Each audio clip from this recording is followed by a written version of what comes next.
Hey, everybody. Welcome to this episode of The Spark. I'm your mental performance mastery coach, Coach David. Hope you're doing fantastic on today, and I hope everything is moving in the right direction for you. I'm super excited that you are here with me on today, that you're here to join me, and I think you're going to bring something to the table. I'm going to bring something to the table, and as my kids like to say, we're all going to get to eat. So this is going to be a great opportunity for us on today.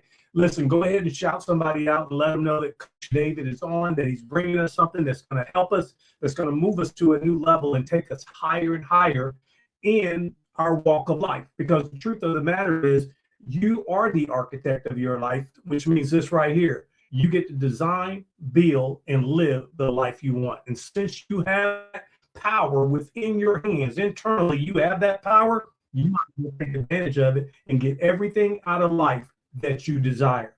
Well, as you know, we've been talking about mental traps. As a matter of fact, we've been going through various mental traps, showing you the mental traps, and then helping you come up with solutions and strategies to overcome the mental traps. Today is going to be no different. Actually, today, I'm really excited because we have a great one for you on today. So we're going to be dealing with the mental trap of I am the problem. This is mental trap number 5. I am the problem. Oh boy, I know what you're thinking already. You're probably saying to yourself, I am not the problem. It's all these other people. Well, hold on. Let's find out. Let's see. I think that this is the number one most avoided mental trap. In other words, this is the one that people try to get away from all the time. Here's why. Most people would rather blame their circumstances. They'd rather blame other people.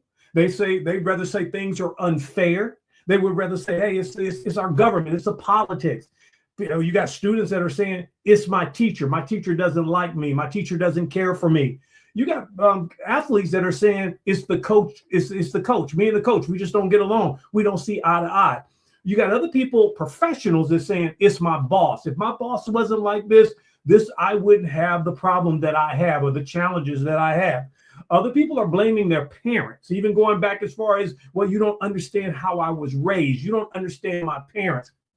You got members on a team pointing fingers at each other, blaming their teammate. I'm going through them all. I'm going to try to hit them all. We got athletes that are blaming referees. We got people blaming judges. We got all kinds of things. We just got people saying, this is unfair, and they are treating me unfairly. Now, I want you to think about every single one of those things I just shared with you, and I gave you a list of. All of those things are external to you. I want you to hear me on this one. This is the key point already early in the lesson. All of those things I talked about, your parents, the coaches, teachers, your boss, all of those things are external to you. Here's what's going on. When we really face the real cause, we look at things such as our habits, our decisions, our reactions to things, our attitude, our mindset, how we behave. All of that goes to things that are internal to me. So I've got to be able to look at this, and I got to go in and I got to start accepting some responsibility. But here's why people don't want to accept responsibility. Because when I accept the responsibility that I am the problem, I create pressure in my life. I create like, it's me. And the truth of the matter, if it's somebody else's fault, then I can stay comfortable. I can stay like I've heard somebody say, I can stay in my mess and be comfortable in my mess. But here's the truth that I want you to get on today. If you don't get anything else, get this.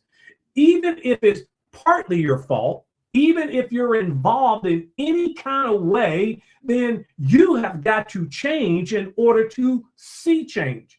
There's going to be a requirement that you change.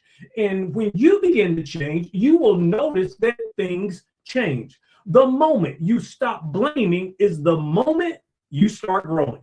And I want you to get that today. When I stop blaming other people, when I stop blaming the referee, when I stop blaming politics, the government, when I stop blaming police, now I can begin to grow.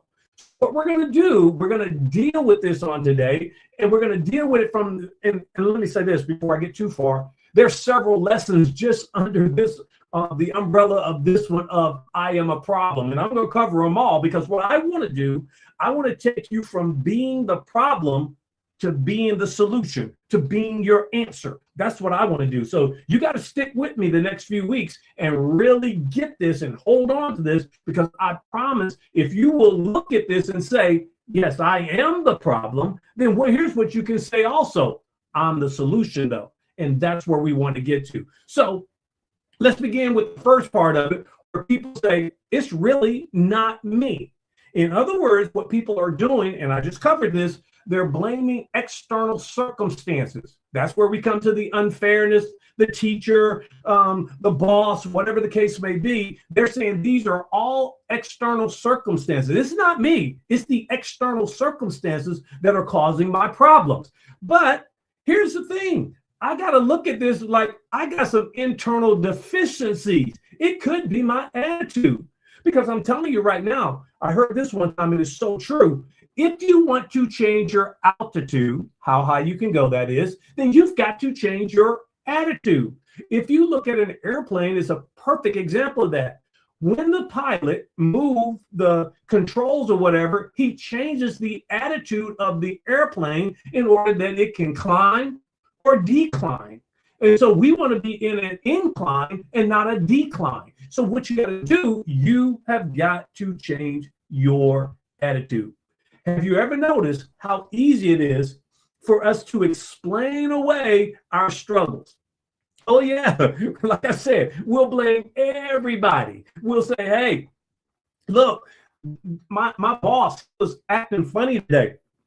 The teacher, she wasn't teaching right or whatever. That referee, he just doesn't like our team. And listen, I want to clarify this right now. That could have some effect on it. I'm not saying it's not, but watch this right here.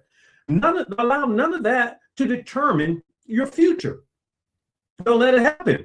The greatest obstacle to your success may be the person looking back at you when you look in the mirror. And what you got to understand is this right here. What you're doing, you're allowing the blame game to kick in. In other words, you're blaming other people for your internal deficiencies. And we're going to work on that. But first, we got to understand, why do people even blame? Why can't we just accept it? Why can't we just go with it? I'll tell you why. A couple of reasons. Number one, blame feels good in the moment.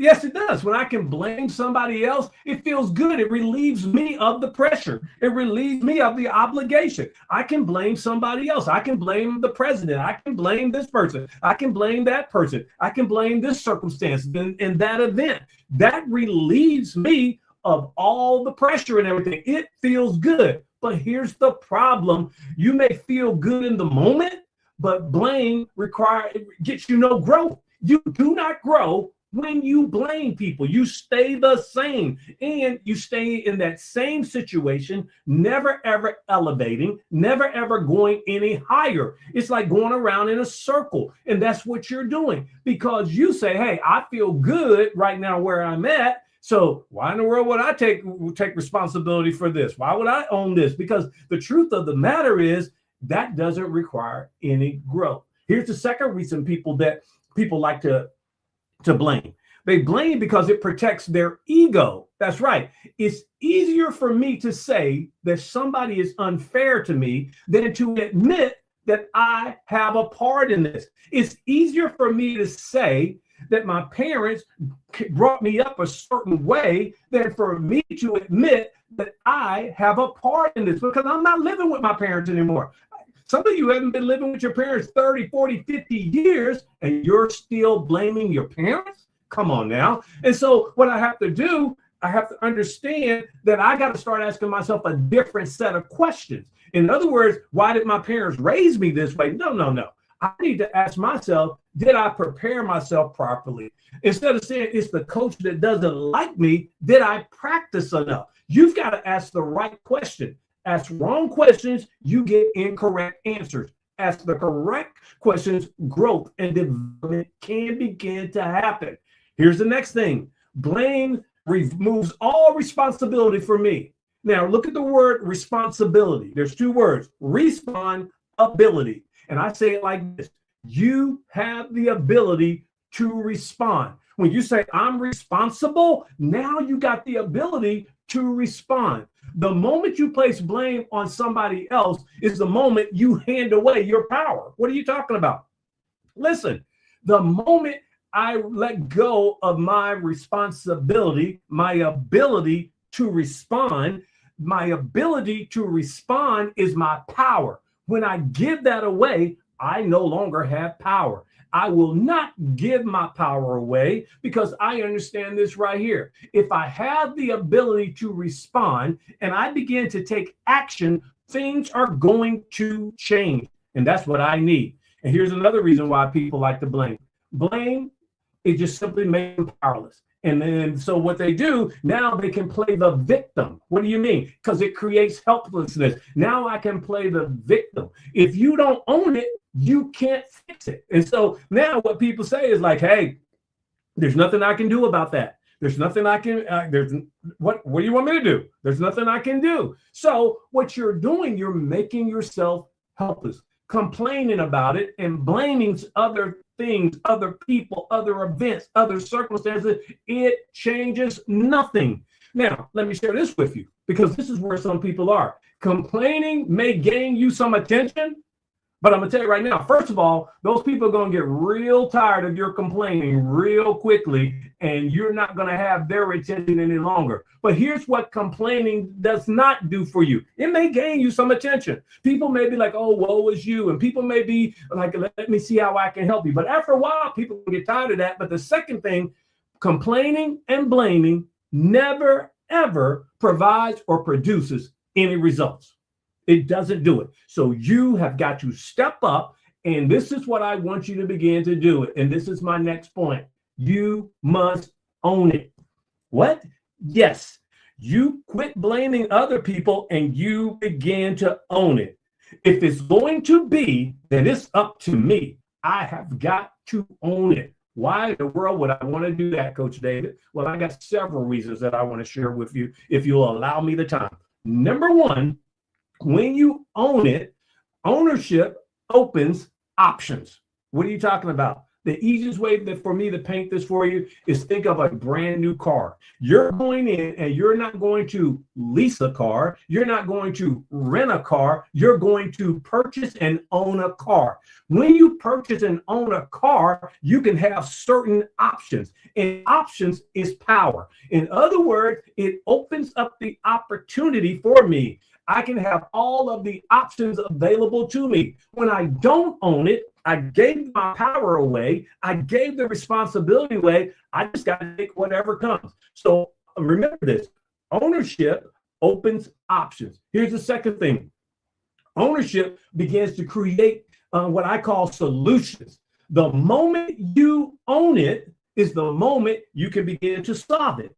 Until you say, hey, I am the problem, you cannot say, I am the solution. You have to understand that you are the problem. But the great news about that is you are the solution. So you got to take a hold of that and say, you know what? I'm in the midst of this. I am the problem. I am the answer. I am the problem. I am the solution. I am the problem. I am the power. And when you begin to do that, you get more on your way. Things start happening for you. Here's the next thing about ownership. Ownership creates confidence. What are you talking about? I've talked to you about this before. I'm going to bring it to you in a different way. Every time you handle your business, every time you solve a situation or a problem or a challenge, you feel confidence now that I can face challenges. And not only can I face them, I can find a solution and I can overcome the problem and I can overcome the challenge and I can win every time. Ownership always creates confidence. When a person owns it, solves it, now I got confidence. When I face the next challenge, I am ready. Why? Because I'm confident. I know that I can do this. I know that I've been through this. I know that I've accomplished things before, and this next thing is not going to be any problem whatsoever. There's a story in the Bible about David, and David took down Goliath, if you know the story. But in there, one of the things David said, look, I took care of the lion, I took care of the bear, and this giant, he ain't gonna be no problem. Confidence. Why? Because he's been there before. And when you've been there before, it's a whole lot easier to be there again, and you can face bigger challenges than the previous. Now, ownership also, here's another one, creates growth. No one grows by defending an excuse. You sitting around making excuses. Excuses are the crutches of the uncommitted. And you cannot, listen to me, you cannot sit there and defend an excuse, because all that does is keep you the same. One of my mentors told me one time, he says, excuses are nothing more than a loophole that you try to slip a lie through. He says, basically, you're lying. And here's the thing. He says, excuses is like a smoke screen. He says, everybody knows you're there. You're just putting up a smoke screen. Here's the thing that I want you to get. When you begin to own it, now you begin to grow. Why? Because growth and development sometimes comes in the hard things of life, the challenging things of life. And as I said previously, when you go through it, boy, you're on the other side of it. So this is why you want to own it. Here's what elite performers do. And this is what we're developing here at Mental Performance Mastery. What we're developing is elite performers. Why? Because we got an elite mindset. Excuse me. And what elite performers do, they look in the mirror, they identify the problem, and then they say, you know what? I am the solution. They become the solution. Ownership doesn't guarantee you any success, though. I got to let you know that. But it does guarantee this. It'll guarantee that you'll grow. It'll guarantee that you'll develop. But blame guarantees nothing but stagnation and ultimately failure. So you have got to own it. You've got to say, look, I'm not blaming. I'm not complaining. I'm owning. And when I own it, now I can begin to grow. Listen, as I wrap this up, the biggest thing standing between you and your next level is not a teacher. It's not a coach. It's not circumstances. It's not the economy. It's not your boss. It's not unfairness. It's none of that. It's your willingness to stop the blame game, and you say, you know what? I'm going to own my role in the outcome of this. I'm going to own my role in the solution of this. That is what will get you to the next level. The moment you stop blaming is the moment you start growing. And growth, that's where your future is. That's where your future begins. When you start growing, now your future is moving in the right direction. Boy, I am just as happy as I can be teaching you this. I hope you've gained something from it, and I hope it helps you. I'm going to get out of here for today because I've said enough, and I know this has impacted your life. Share this with somebody if you would. But remember this right here. Remember this. You are the architect of your life. I'm Coach David. I'm here to help you. But you know what? I believe in you, and I'll see you on next week as we continue this series. You have a great week all week long. I'll talk to you next week. Bye.